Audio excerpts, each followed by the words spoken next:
Karena kita kan tidak tahu apakah dia takut atau tidak, karena dia jelas seorang yang dia mungkin cukup sering bermain sandiwara kan. Kalau dia seorang selebritis, ya kemampuan sandiwaranya mungkin saja dia pakai untuk tidak menunjukkan bahwa dia misalnya gelisah, atau bisa juga dia betul-betul tidak gelisah. Bagi dia melanggar apapun bukan suatu masalah. Jadi ada dua kemungkinan, betul-betul gelisah atau tapi ditutupin, atau sebetulnya memang sudah bukan orang yang gelisah walaupun membuat suatu kesalahan. Orang kan berbeda, ada yang merasa panik tapi tidak terlalu kelihatan, atau barangkali ditutupi dengan gerakan-gerakan, ditutupi dengan nyanyian. Itu semua bisa dipakai untuk menutupi. Kecuali kalau dia diam terus lah, mungkin lebih mudah untuk dilihat. Sebenarnya Loli dites psikiater bukan berarti dia gila, tapi bagaimana jiwanya itu yang dipersoalkan kan. Ada beberapa penyimpangan jiwa, atau ada beberapa yang stres berlebih, tapi tidak perlu bahwa yang ke psikiater itu harus karena dugaan sakit jiwa. Sekarang kalau Loli diperiksa, kenapa Fadel tidak sama-sama diperiksa? Jadi kedua-duanya diperiksa karena dua-duanya dicurigai juga oleh masyarakat umum. Jadi yang menyampaikan kurang tenang itu ke kuasa hukum.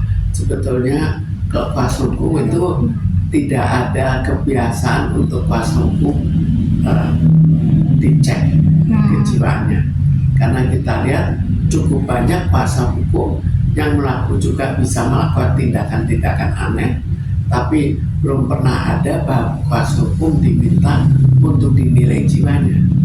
Sekarang kan kita biasa melihat rasman, jadi masing-masing menilai saja. Malah yang jelas banyak yang mencurigai adanya hal-hal yang sifatnya agak janggal itu.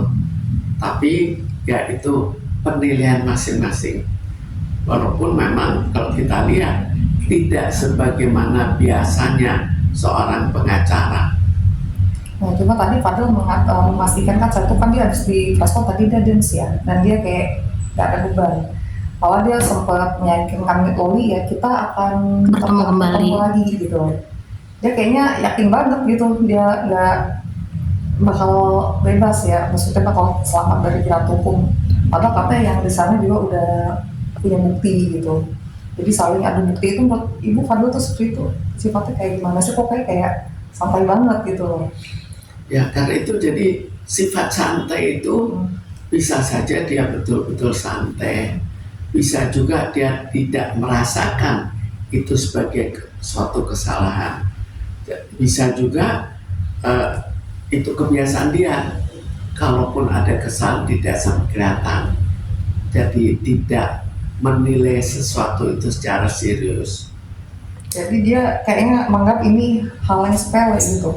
Dia dilaporkan, terancam pasal yang berlapis mulai dari undang-undang produksi dan sebagainya. Karena itu, apalagi kalau Loli sampai dicek jiwanya, barangkali perlu sama-sama juga dicek. Jadi kita ada suatu kepastian yang lebih tinggi daripada sekedar kita melihat. Ibu, sebelum panggilan yang kedua ini kan timnya Mbak Fadel sempat mangkir tidak datang.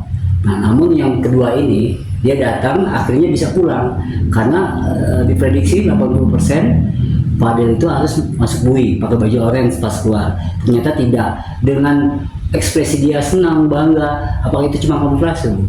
Ya, kalau kita kan bisa dibayangkan panggilan ke kepolisian atau panggilan ke pengadilan atau kejaksaan itu kan bukan jaminan bahwa kalau salah sekarang juga akan dipanggil. Jadi kita tidak tahu apakah ini data ditunggu supaya data lebih banyak, atau ini oleh kejaksaan dianggap tidak salah, atau ini tetap dianggap salah tapi mau menunggu data lebih banyak. Jadi kita belum bisa memastikan kenapanya. Jadi kalau kita lihat sebelumnya dia sempat drop Bu, mentalnya kena. Tapi pas saat ini dia selesai di BAP, di pertanyaan dia agak semangat. Jadi kalau masalah mental ya, kita bayangkan mental dipengaruhi oleh apa? Dipengaruhi oleh orang-orang yang memberikan dukungan. Dalam hal ini terutama pengacara. Kalau pengacara mengatakan ini tidak masalah, maka dia pun beranggapan oh ini tidak apa-apa, dan akan menunjukkan pada masyarakat bahwa tidak ada apa-apa. Tapi kalau misalnya pengacara mengatakan wah mengkhawatirkan, barangkali dia juga akan lain. Sebetulnya itu kan tinggal peraturan ya. Jadi peraturan, apalagi Loli sebagai anak yang masih di bawah umur. Jadi hal itu sangat mungkin bahwa akhirnya dia diminta untuk berada di tempat khusus karena sebelumnya kan teriak-teriak. Jadi untuk menghilangkan kegelisahan sehingga nanti bisa berbicara secara lebih terarah. Sebetulnya jelas secara psikologis dia kena. Tapi kenanya taruh apa? Itu yang jadi persoalan. Jadi orang bisa saja, bisa tiba-tiba kalau kita lihat orang misalnya tabrakan, dia kan bisa aja tiba-tiba teriak. Apakah orang itu sakit jiwa? Kan belum tentu itu suatu reaksi yang dilakukan secara mendadak karena adanya suatu perasaan tertentu, terutama perasaan di mana dia merasa suatu agresi, dan agresi itu dimunculkan ya, atau bukan semua, tapi banyak anak remaja yang memang lebih ada suatu perubahan emosi pada saat remaja. Kita lihat remaja kan terkenal adanya kenakalan remaja, itu kan juga pada remaja.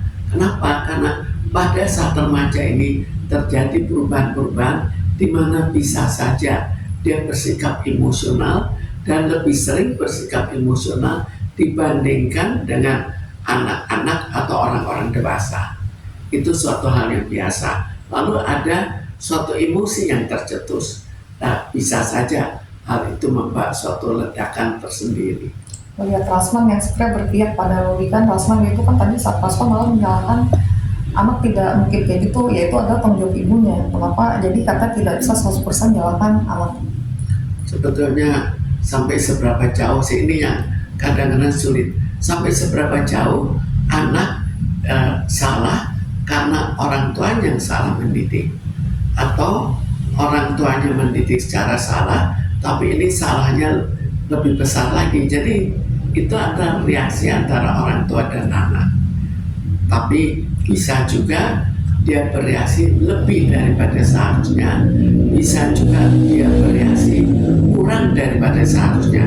Jadi misalnya dia kena tekanan kejiwaan dari orang tuanya sifatnya cukup berat, bisa dia lebih bereaksi lebih berat lagi, atau bisa juga dia tetap bereaksi tapi kurang berat. Sekarang yang mana dipersalahkan? Jadi kita jangan lihat hanya dari segi orang tuanya melakukan suatu perbuatan, tapi perbuatan itu kita nilai sampai seberapa jauh anak itu bereaksi terhadap pendidikan dari orang tuanya, atau sampai seberapa jauh anak itu bisa mengurangi emosinya walaupun dididik secara cukup emosional dari orang tuanya. Ini waktu itu pernah mengatakan bahwa Loli itu dicoret dari kakak, dan katanya juga nggak dapat warisan, bahkan kalau katanya mati pun langsung dikubur saja gitu, jadi nggak ada kaitannya gitu. Jadi, tapi sampai sekarang kan membaik hubungannya putus. Kalau dilihat kan ya terkesan ya kedua-duanya cukup emosi. Jadi sekarang kalau orang emosi ya 2 tambah 1 emosi tambah yang lain juga menanggapi secara emosional. Bahwa akhirnya adanya meredakan itu mungkin saja, seperti Loli misalnya ditaruh di tempat tersendiri supaya dia menjadi lebih tenang, bisa diajak berbicara, akhirnya emosi dari orang tuanya bisa saja berkurang juga karena mungkin diberitahukan sebetulnya ada salah pengertian, dan itu betul-betul perbaikan. bukan perbaikan sandiwara. Jadi kalau ini diteruskan, dilanjutkan, ya juga mudah-mudahan mereka jadi akur kembali. Jadi kesempatan untuk dua-duanya meredakan emosinya itu harus dipakai untuk berbicara berdua, untuk saling pengertian dan menghilangkan salah pengertian dari masing-masing. Memang persetujuan antar ibu anak ini kan hal biasa ya Bu, tapi ada nggak sih cara buat meminimalisir persetujuan antara orang tua dan anak gitu? Ya, kayak ini kan masalah emosi. Kalau masalah emosi ada penyebabnya. Di situ kita netralisir apakah penyebabnya itu salah tangkap atau penyebabnya menangkap secara berlebih, sehingga semua itu diharapkan bisa dinetralisir untuk emosinya juga berkurang, baik dari ibunya terhadap anak maupun dari anak terhadap ibunya. Tapi Bu, apakah masalah antara orang tua dan anak atau sebaliknya itu bisa menyebabkan gangguan mental? Ya, kalau terus berlangsung itu tetap bisa. Jadi tinggal gangguan mental seberapa. Bisa juga tidak sampai terjadi gangguan mental. Gitu. Nih. Siap.